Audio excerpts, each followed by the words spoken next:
Shall we play a game? Statement from USSC.gov in response to death of Aaron Swartz. Citizens of the world. Anonymous has observed for some time now the trajectory of justice in the United States with growing concern. We have marked the departure of this system from the noble ideals in which it was born and enshrined. We have seen the erosion of due process, the dilution of constitutional rights, the usurpation of the rightful authority of courts by the discretion of prosecutors. We have seen how the law is wielded less and less to uphold justice, and more to exercise control, authority and power in the interests of oppression or personal gain. We have been watching, and waiting. 2 weeks ago today, a line was crossed. 2 weeks ago today, Aaron Swartz was killed. Killed because he faced an impossible choice. Killed because he was forced into playing a game he could not win, a twisted and distorted perversion of justice, a game where the only winning move was not to play. Anonymous immediately convened an emergency council to discuss our response to this tragedy.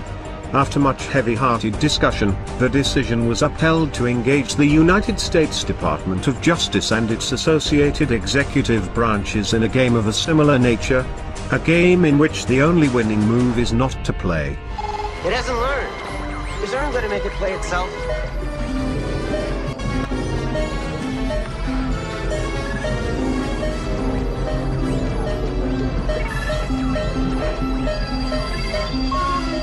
Come on. Learn, goddammit.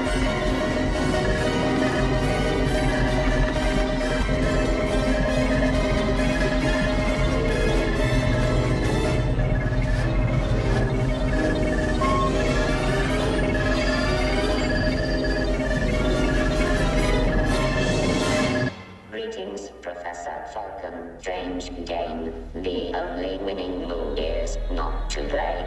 How about a nice game of chess? Last year the Federal Bureau of Investigation reveled in porcine glee at its successful infiltration of certain elements of Anonymous. This infiltration was achieved through the use of the same tactics which led to Aaron Swartz's death.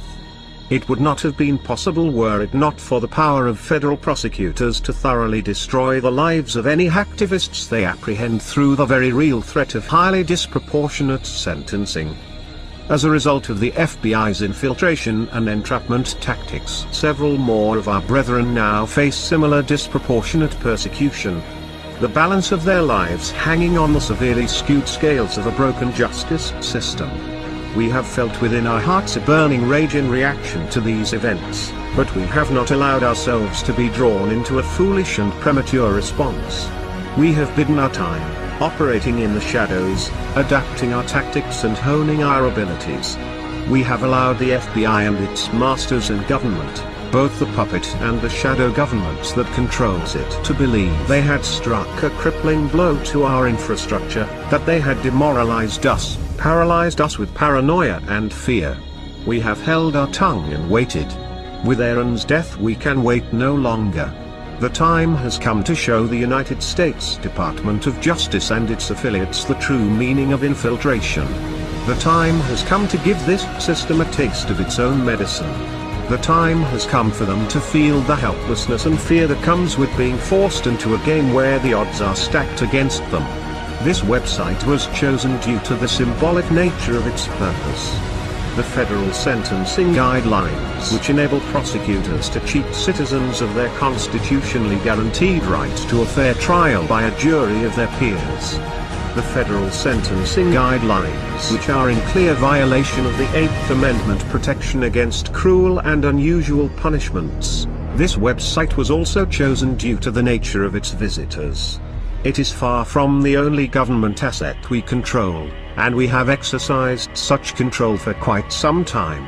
There has been a lot fuss recently in the technological media regarding such operations as Red October, the widespread use of vulnerable browsers and the availability of zero-day exploits for these browsers and their plugins. None of this comes of course as any surprise to us. But it is perhaps good that those within the information security industry are making the extent of these threats more widely understood. Still, there is nothing quite as educational as a well-conducted demonstration. Through this website and various others that will remain unnamed, we have been conducting our own infiltration. We did not restrict ourselves like the FBI to one high-profile compromise. We are far more ambitious, and far more capable. Over the last 2 weeks we have wound down this operation, removed all traces of leakware from the compromised systems, and taken down the injection apparatus used to detect and exploit vulnerable machines. We have enough fissile material for multiple warheads. Today we are launching the first of these. Operation Last Resort has begun. Warhead USDOJ-LEA 2013 AEE-256 is primed and armed. It has been quietly distributed to numerous mirrors over the last few days and is available for download from this website now. We encourage all anonymous to syndicate this file as widely as possible. The contents are various and we won't ruin the speculation by revealing them. Suffice it to say, everyone has secrets, and some things are not meant to be public. At a regular interval commencing today, we will choose one media outlet and supply them with heavily redacted partial contents of the file. Any media outlets wishing to be eligible for this program must include within their reporting a means of secure communications. We have not taken this action lightly nor without consideration of the possible consequences, should we be forced to reveal the trigger key to this warhead. We understand that there will be collateral damage. We appreciate that many who work within the justice system believe in the principles that have been lost, corrupted, or abandoned, that they do not bear the full responsibility for the damages caused by their occupation. It is our hope that this warhead need never be detonated. However, in order for there to be a peaceful resolution to this crisis, certain things need to happen. There must be reform of outdated and poorly envisioned legislation written to be so broadly applied as to make a felony crime out of violation of terms of service, creating in effect vast swathes of crimes and allowing for selective punishment. There must be reform of mandatory minimum sentencing. There must be a return to proportionality of punishment with respect to actual harm caused, and consideration of motive and mens rea. The inalienable right to a presumption of innocence and the recourse to trial and possibility of exoneration must be returned to its sacred status and not gambled away by pre-trial bargaining in the face of overwhelming sentences, unaffordable justice and disfavorable odds. Laws must be upheld unselectively and not used as a weapon of government to make examples of those it deems threatening to its power. For good reason the statue of Lady Justice is blindfolded.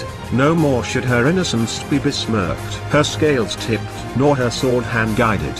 Furthermore, there must be a solemn commitment to freedom of the internet, this last great common space of humanity, and to the common ownership of information to further the common good.